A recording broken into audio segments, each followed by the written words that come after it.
자산의 투자를 다변화하고 싶은 욕구가 상당히 커요. 신이라는 건요, 절대 어떤 패권이라는 거는 그 구조나 그런 메커니즘을 모를 때 신비하고 영롱한 건데, 이제 다 알아버리니까 사실은 기스가 나고 흠집이 난 거죠. 그 가능성을 배제할 수는 없다. 그래서 우리 입장에서도 그것에 대한 대비를 상당히 빠르게 하셔야 된다.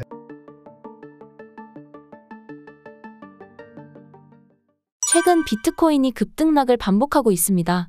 이유가 무엇일까요? 첫 번째는 우리 이제 헤지펀드들의 우리가 소위 얘기하는 디지털 에셋, 그 비트코인을 투자하는 헤지펀드들 입장에서 보면 기존의 그 투자의 스킴에서 사실 자산의 투자를 다변화하고 싶은 욕구가 상당히 커요. 그러니까 이게 물론 이제 가치 측정이나 여러 가지 이제 어느 정도 기준이 되는지에 대한 부분들은 아직도 정확하게 성립은 안 되어 있지만, 고액자산 이제 우리가 프라이빗한 사모펀드 같은 이제 전 세계 펀드들 입장에서는 자산을 갖다가 포트폴리오를 이렇게 다변화해야 되는데, 확실한 거는 이번에 우리 아시는 것처럼 JP모건 그리고 ETF 현물 승인 이런 이슈로 인해서 금융 대체할 수 있는 투자 자산으로서 인정을 받았기 때문에 그에 대한 수요가 분명히 존재를 하고, 다각화하는 투자 입장에서는 말 그대로 원자재 투자하고 그다음에 에쿼티 투자하고 채권 투자하는 그런 일환으로서 이제 비트코인을 갖다가 이제 어느 정도 받아들이기 시작을 했다. 그런 부분이 있고요. 그다음에 두 번째는 화폐 시장에서 좀 생각을 해볼 수 있겠습니다. 그러니까 지금 예를 들면은 신흥국에서는요, 아르헨티나, 멕시코, 페소, 뭐 그다음에 우리 이제 칠레 같은 경우 통화 보면요, 하룻밤 사이에 정치적인 어떤 리스크들 때문에 환이 급변동을 하면서 소위 말해서 물가가 너무 비싼 상황이고 그 화폐 가치는 떨어졌기 때문에 화폐 수십 장을 갖다가 가져가야 사과 하나, 그다음에 주스 하나를 살 수 있는, 생필품을 살 수 있는 환경이에요. 근데 이게 가치 변동이 너무 크다 보니까 달러로 환전해서 가져가는데, 달러 환전 시장이 암시장처럼 너무 이렇게 제각각으로 난립을 하고 있어요. 달러 환전하는데 수수료가 어느 암시장에서 5%, 어느 암시장에서 10%, 막 이런 식으로 너무 차별화가 심하다는 거예요. 그러니까 이 국민들은 사기가 너무 힘든 거예요. 그러니까 그러다 보니까 그런 리스크들을 해치하기 위해서 신흥국 쪽에서는 우리 소위 다 아시는 것처럼 바이낸스가 굉장히 이슈가 되고 있는데, 어찌 보면 비트코인뿐만 아니라 이제 우리가 테더나 스테이블 코인 같이 어느 정도 수수료가 싸고 본인들은 이제 거주자니까 거주자들이 이제 어느 정도 예금으로 바로 인출할 수 있는 사람들은 우리 소위 얘기하는 환전을 하는 대신에 오히려 비트나 스테이블 이런 쪽으로 이제 환전을 해놓고 킵하고 있다가 돈을 꺼내 쓴다는 거. 그런 부분에 대한 이제 화폐에 대한 부분이 있고, 마지막 세 번째는 항상 이게 이제 비트코인의 입장에서 생각해봤을 때는 항상 이제 불만이 있을 수밖에 없죠. 뭐냐면 전 세계의 어떤 증권감독, 그다음에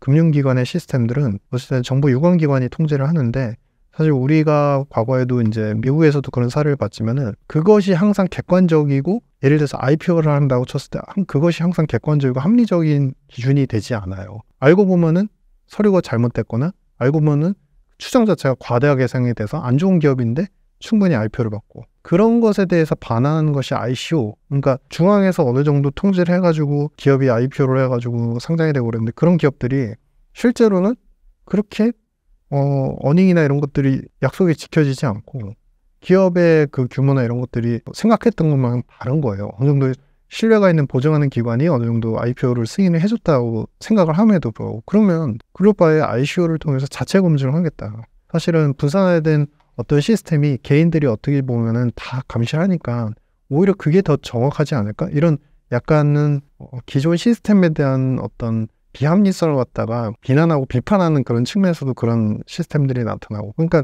비트코인 시장은 사실은 여러 측면에서 쉽게 말하면 화폐 신흥국가 같은 그런 이제 화폐 변동성이 큰 나라의 국가에서 화폐 대체 변동을 할 수 있는 부분이 있고, 그 다음에 두 번째는 금융 자산의 다각화의 측면이 있고, 그 다음에 마지막 세 번째 같은 경우는 기존 금융 패러다임의 비합리성 부분을 갖다가 수정 보완하고 싶은 그런 욕구들.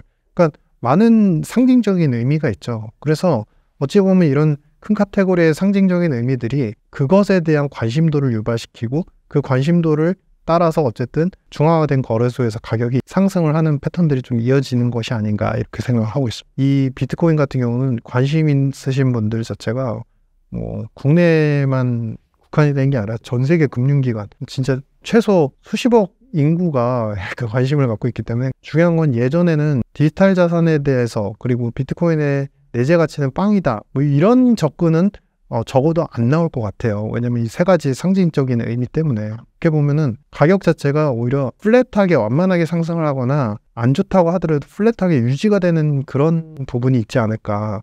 오히려 과거처럼 급등을 했다 급락을 하면서 또 내재 가치는 0이다라고 비난을 하는 그런 쪽에서 힘을 싣는 그런 양상은 이제는 나타나지 않을 것 같다. 이런 생각입니다. 미국의 디지털 달러 이야기를 많이 해주시는데요.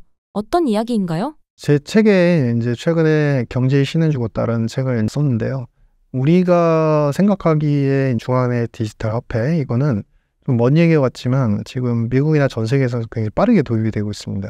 실제로 미국의 디지털 달러, 그러니까 종이 화폐를 디지털 화폐로 이제 전환을 하는 시스템이죠. 이게 G7 국가들하고 거의 베타 테스트, 시스템상의 기술적인 부분은 다 끝났고요. 검증이.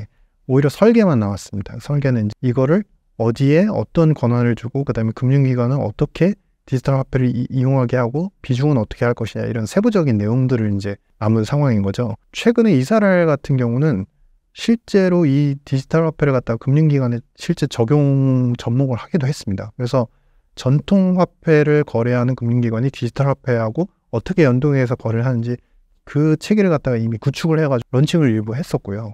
그러니까 그만큼 전 세계에서 되게 빠르게 도입이 되고 있다는 거죠. 이 디지털 화폐가 디지털 달러가 도입되는 계기는 통화 정책의 효율성을 높이고 그다음에 암시장에서 거래되는 어떤 테러 자금, 불법 자금에 대한 용도를 차단을 하고 그다음에 마약 자금 이런 것들을 차단하기 위해서 디지털 화폐로 투명한 이제 거래를 하는과 동시에 파이낸셜 이클루전, 금융에 소외됐던 계층들이 이용하게 한다. 디지털 달러가 왜 나오게 됐을까? 그 계기를 잘 생각해 보시면요. 전 세계에 부의 편중이 되게 많다라고 말씀을 드렸잖아요. 미국도 마찬가지입니다. 그 부의 편중이 너무 그 양극화가 너무 심해서 양극화가 심해지면은 당연히 먹고 살기 너무 힘들어. 저쪽은 너무 부자인데 우린 너무 힘들어라는 계층이 많이 생기게 되고요.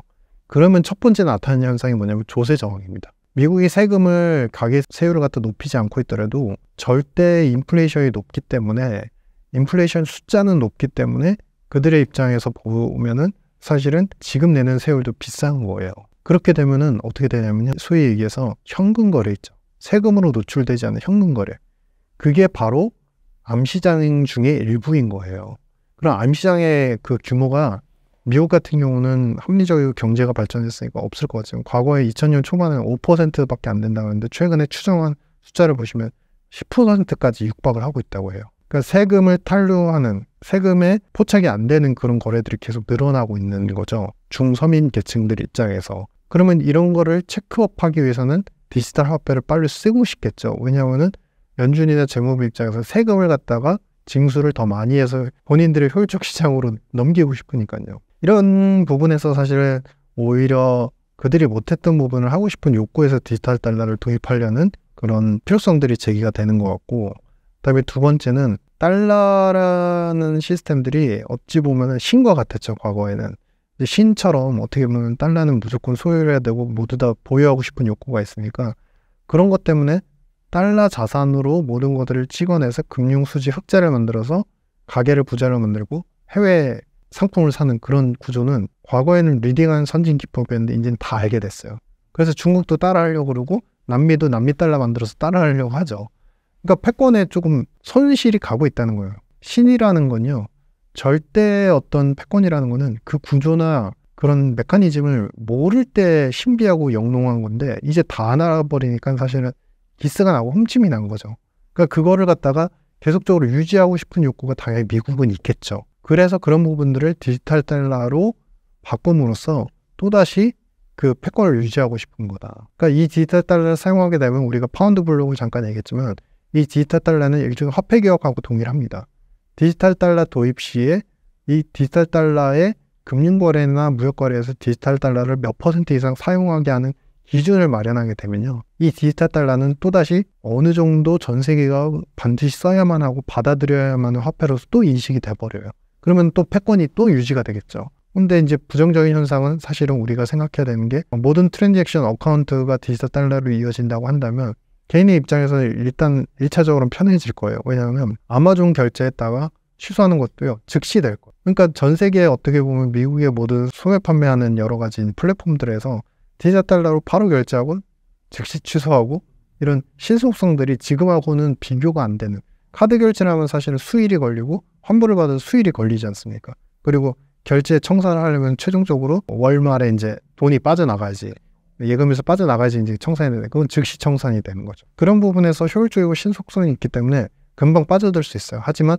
트랜잭션이나 어카운트에 대한 거래 내용은 발행하는 기관이 연준이라면 연준이 모든 정보를 다 알고 있겠죠. 프라이버시를 다 알고 있겠죠. 그런 부분에서 분명히 제약이 있을 거고, 두 번째는 이렇게 되면은 사실 전 세계 금융기관들한테 이런 디지털 화폐를, 달러를 받아들이게 하는 그런 규약이라든지 IRA처럼 여러 가지 이제 조항을 만들기 시작하면요, 미국이 전 세계 금융기관을 기존에는 중앙은행을 통해서 간접적으로 어떻게 보면 시장을 이제 좀 리딩하면서 간섭하고 지배하는 구조였지만, 지금 같은 경우 만약에 디지털 달러를 금융기관이 몇 퍼센트 보유를 하게 하고 그래야지만 금융 거래를 할 수 있고 채권 발행이 가능하다. 그게 이제 파운드 블럭, 그러니까 스털링 블럭에서 했던 규정하고 똑같거든요. 그런 이제 제도가 도입이 되면 직접적으로 규제를 하고 직접적으로 간섭을 하고 직접적으로 통제를 하는 시스템들도 우리가 배제할 수는 없다. 그 가능성을 배제할 수는 없다. 그래서 우리 입장에서도 그것에 대한 대비를 상당히 빠르게 하셔야 된다. 기존의 전통 화폐 시스템, 전통 달러 시스템 같은 경우는 모두 다 이제 담보 거래를 하고 신용 거래를 하기 때문에 그 경우에도 빠르게 일어나죠. 근데 이제 그때는 항상 담보가 있는 겁니다. 항상 현금이 있거나 예금이 있거나 증권이 있거나 아니면 어음이 있거나 회사 채권이 있거나 그 담보로 거래가 일어나는 거예요. 담보로 거래가 일어나니까 어쨌든 담보로 거래를 하려면은 하루 이틀 정도 확인을 해서 그것이 이 담보로 이 가치가 있으니까 현금을 보내겠습니다. 이런 식으로 이제 하루 이틀의 기간은 소요가 되는 거죠. 근데 이거를 갖다가 하나로 그냥 다 합쳐버린 겁니다. 바로 담보 필요 없이 이 디지털 달러로 돈이 있으니까 바로 보내는 거죠. 돈이 있으니까 그냥 바로 청산이 일어나는 거죠. 그게 이제 카드 결제랑 생각하시면 간단해요. 돈이 있으니까 카드 결제하고 그리고 나중에 돈을 인출하잖아요. 그러면은 이것도 편리한데 그 디지털 달러가 나중에 인출이 필요 없는 거예요. 즉시 그냥 돈이 인출이 되는 거예요, 바로. 근데 시스템상 이제 디지털이니까 카드 못지않게 더 빠른 거죠. 상품을 파는 사람 입장에서도 디지털 달러 돈이 바로 들어오는 거고, 쓰는 사람 입장에서도 돈이 바로 나가는 거죠. 그러면 현금하고 다른 건 뭐냐? 이거는 디지털 화폐이기 때문에 말 그대로 우리가 예금을 갖다가 그냥 보내는 입장에서 생각해 보시면, 국내에서 예금을 할 때는 계좌에서 보내면 바로 되잖아요. 근데 이걸 국제로 생각해 보시면 우리가 은행에 가가지고 송금 업무를 또 해야 돼요. 왜냐하면 그 나라 통화로 또 바꿔서 나가야 되기 때문에. 근데 이러한 시스템들이 미국 디지털 달러가 연동이 돼서 우리도 그 시스템을 갖다가 받아들여가지고 그 시스템을 구축을 하면요, 미국으로의 송금이 즉시 일어나는 거예요. 미국에 위협가 있는 이제 자녀분들한테 돈 보낼 때는 항상 은행에 가서 적정한 환율을 찾아가지고 좋은 수수료를 찾아가지고 송금을 하게 되잖아요. 근데 이제는 그런 게 필요 없다는 겁니다. 바로 디지털 달러로 갖고 있다가 그걸 보내면 그쪽에서 그 돈을, 디지털 달러를 바로 돈을 쓸 거면은 전통화폐로 바꿔 바로 인출하면 되니까요. 이런 것들이 굉장히 기존의 시스템들하고는 너무나 차이가 있을 수밖에 없고 획기적으로 편리할 거예요. 근데 그만큼 제약상들, 송금 내역이 어디로 갔는지 연준에서는 트랜잭션을 다 알고 있으니까 다 알고 있겠죠. 그리고 금융기관한테 이런 거래를 하게 하면은 금융기관들은 이 디지털 달러에 대해서 계속적으로 보유하려는 어떤 수요 욕구들이 굉장히 많이 일어나겠죠. 그러면은 보유 욕구라는 것은 결국에는 그 화폐의 어떤 패권을, 힘을 의미하기 때문에 패권이 또다시 이제 강화가 되는 그런 계기가 생길 수 있다. 그러니까 지금 중국도 되게 빠르게 블록 자신들의 연대 국가들 해서 집중해가지고 이제 디지털 위안화를 만들어가지고 그 시스템들을 갖다가 계속 확산시키려고 하는 구조인 거고, 남미에서는 남미 자체적으로 아까 말씀드린 것처럼 비트코인이나 스테이블 코인들이 너무 이제 잘 쓰여지니까 오히려 남미 달러를 통해서 남미 디지털 달러를 또 만들려고 하는 움직임이 있는 거고, 전반적으로 각 권역에서 미국의 어떤 전법이나 미국의 시스템들을 전통화폐에서는 이기지 못하고 받아들여서 결국에는 자신들은 이제 어떻게 보면은 기축통화이거나 지금 기축통화 역할을 못하다 보니까 항상 경제금융거래에서 항상 이제 제2, 제3의 국가가 돼버렸었죠. 그런 걸 디지털 화폐 시장에서는 자신들도 찾고자 노력을 엄청나게 강하게 하고 있는 거죠. 근데 중요한 거는 연대 국가들의 규모예요. 왜냐면은 결국에 화폐에 대한 가장 기본적인 거는 화폐 거래량과 화폐의 수요량이거든요.